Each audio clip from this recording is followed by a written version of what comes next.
from the highlands of Ethiopia to the Mali Empire DNA connection, also to Mecca, starting with Bilal ibn Rabah, who was born March the 5th, 580 AD to March the 2nd, 640 AD.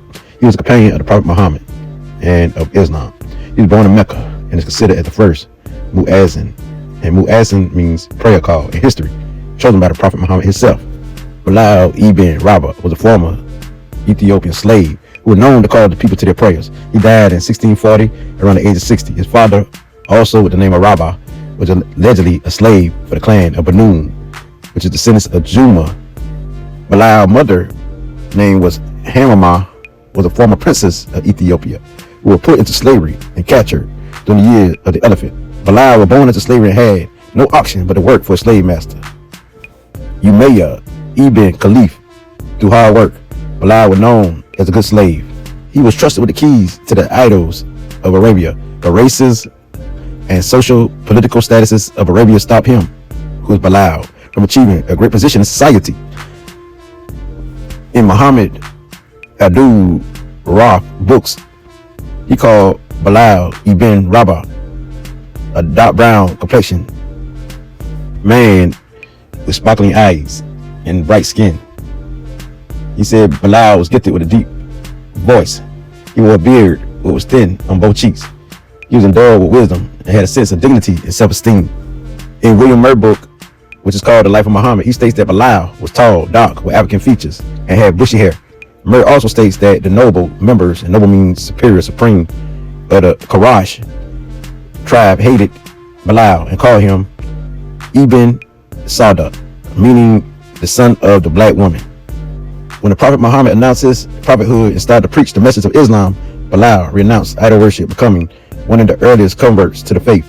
Bilal ibn Rabah was persecuted when the slave master found out. He was whipped and tortured after he declared his faith to Islam. Even though he'd been beat and his limbs bound to stakes while he was spread out like an eagle on the Arabian sand, Bilal stood firm in his belief and continued to say, Ahad, meaning one God. Muhammad sent Akbar to negotiate for the emancipation of Bilal, freeing him by purchasing him for a non-Muslim slave. Bilal, after that, became a contributing member of the Muslim society, taking on important roles in the newly formed Islamic State of Medina. Muhammad chose as the first Mu'azzin. He chose Bilal as the first Mu'azzin, which means the reciter of Aladdin, which means the prayer call. It became a part of the Sunni tradition. The Shiite Muslims don't accept this. Bilal rose to great importance in the Islamic community of Medina. Muhammad appointed him as the minister of Bait al-Mal, which means treasury. Bilal distributed funds to the widows, to the orphans, to the wayfarers, and others who could not support themselves. Bilal also was a soldier who got involved into the battle of Badr, the battle of Badr.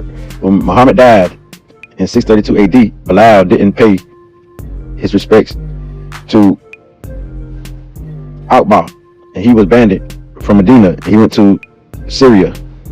The Syrian Muslim leader is who Bilal accompanied. So he accompanied the Syrian Muslim leader because Bilal himself was of African origins. So it was hard for him to pronounce certain words. Some say he died in Jordan, others say in Dumas. But the descendants of Bilal ibn Rabah, which is the tribe of Al-Hashiba, is said to have migrated to the land of Ethiopia in East Africa. The imperial family of Mali in West Africa claims being absolutely the descendants from Bilal. The imperial Keita dynasty, they ruled the imperial Mali from the 11th century to the early 17th century. A Muslim dynasty was descendants of Bilal Keita, or Bilal ibn Rabah, who has Ethiopia origins. Bilal Keita was a free slave who accepted Islam and became one of the Sahabas of Muhammad. So the Mandinka tribe and the Bambara tribe came into existence by Islam that passed down. Bilal had 7 sons, one of whom settled in Mende, which is the Mandinka tradition.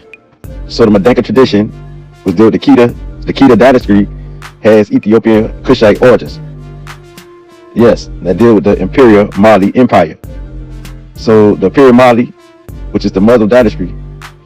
So the word Mandinka breaks down to other N words, which is the Manding tribe, the Mandi tribe, the Main tribe, the Mandingo tribe, the Mende tribe, and the Mende tribe. So it deals with a lot of M's, just like you got Muslim, Mali. So with this being said, the word Mali, Mende, Mandinka all means the Lion King.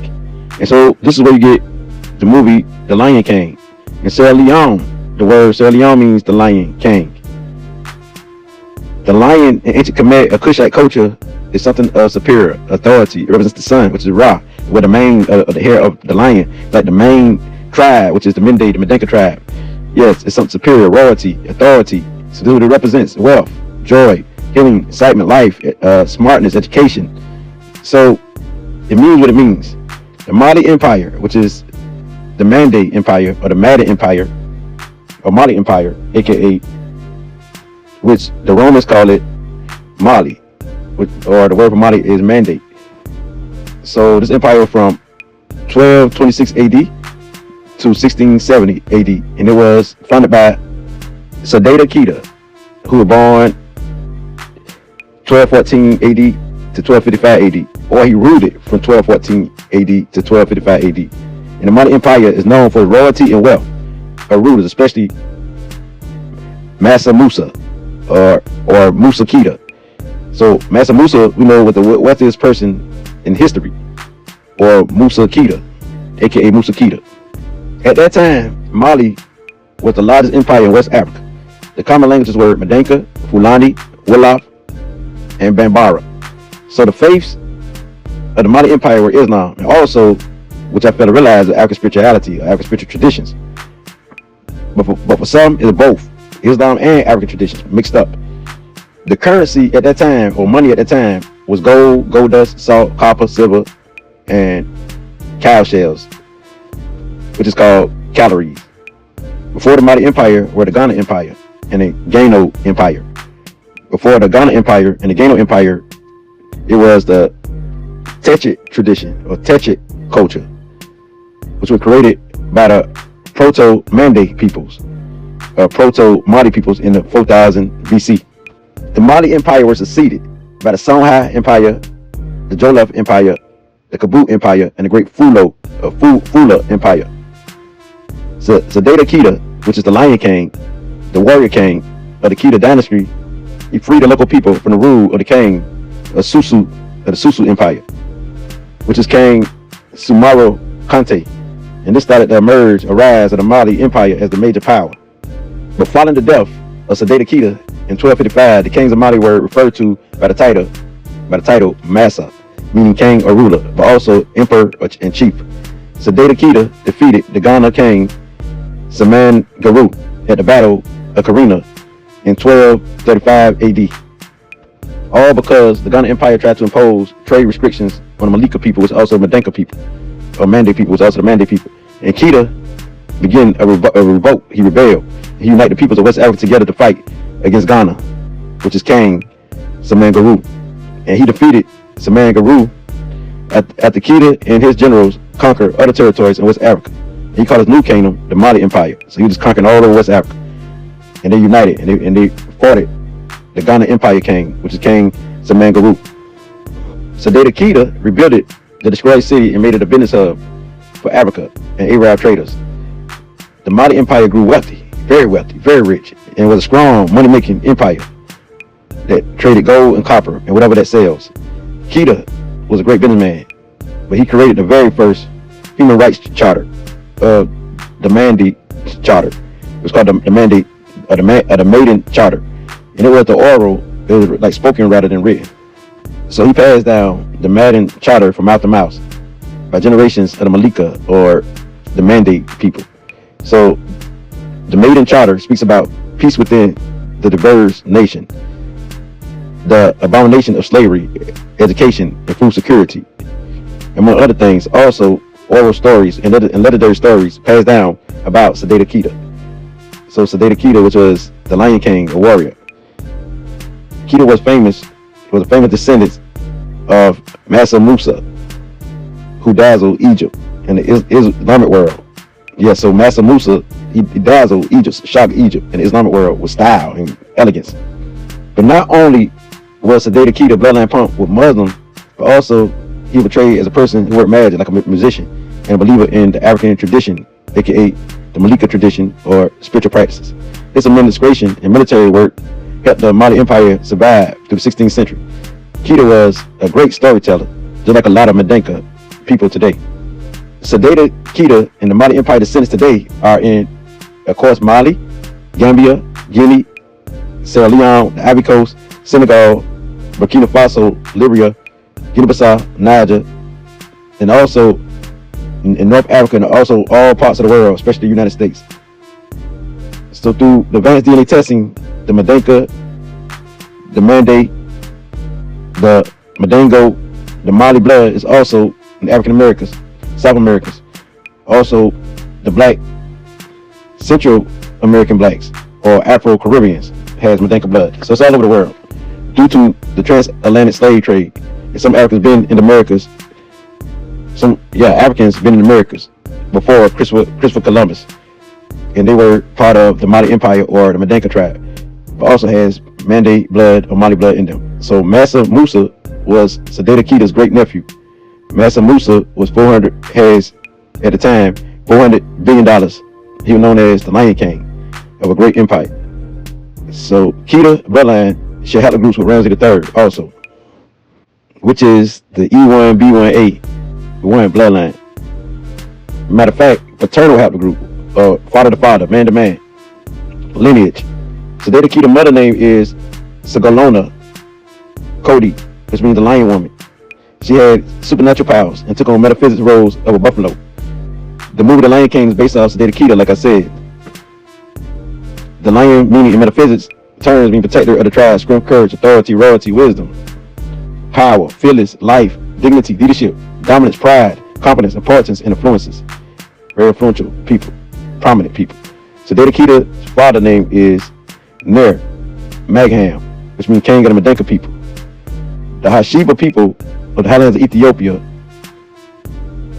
and Sudan is part of the Mende blood, which is the Amhara tribe, the Tigray tribe, and Aroma and other Kushite tribes, the Nile Valley Nilotic tribe is related to the Mandinka people. Sundiata Keita bloodline is proof of that. Also, the Siberians from Saudi Arabia, Mecca too, are related to the Mende people. The Kushite or Afro-Asian is part of the Mende bloodline from the Horn of Africa. So now you see Ramses III. Not only the Aroma tribe that's related to Mandinka, but also the Aga and Ethiopia tribe is included. That's a part of the Mandinka, Malika, and the Mali bloodline. So the Afro-Arab, Afro-Asians, aka Kushite bloodline, from the purest African to the African Arabs or Afro-Asian mixture, is also related to the Mali Empire or Mandinka or Sundiata Keita bloodline of Mansa Musa. From 100% pure to the 6% African percentage is a part of this lineage of bloodline. So there's a lot of admixture, but those who are 60% African, even 50% African, they got 25% African, but they might have the Mandinka bloodline. So we're talking about from the purest African to at least 60% African or 50% African has Mandinka bloodline today. So with this being said, I too has Mandinka, Mende, Malika bloodline. So today, because of the European and Arab invasions of African people, and because of African willfully, a lot of Africans willfully did it on their own, marrying, having intercourse with other races and ethnicities. This is the reason for the admixture. One thing for sure, and slavery played a big part of it too, but one thing for sure, regardless of the mixture today, DNA don't lie and speaks its own truth. I have Mandinka ancestors, true indeed, in me, but also the way of my paternal haplogroup, which means my father haplogroup, which is E-CTS9883, but also E-Z15933. So the E-CTS9883 comes from 23andMe. The Z15933 came from Familytree DNA. Both with the same haplogroups, just different codings. When I looked it up, I said, wow, amazing. Both with the same haplogroup, with different codes. So my ancestors is from the E-L485 branch, which comes from the E-V38 branch. And that comes from the E-M2 branch, and so forth. All the way to Ramses the 3rd, and so forth. And this is on the E1B1A branch. This is the African branch of bloodline. So tracing my bloodline on the map, it's in Senegal, Gambia, but also in Sierra Leone, the Mende.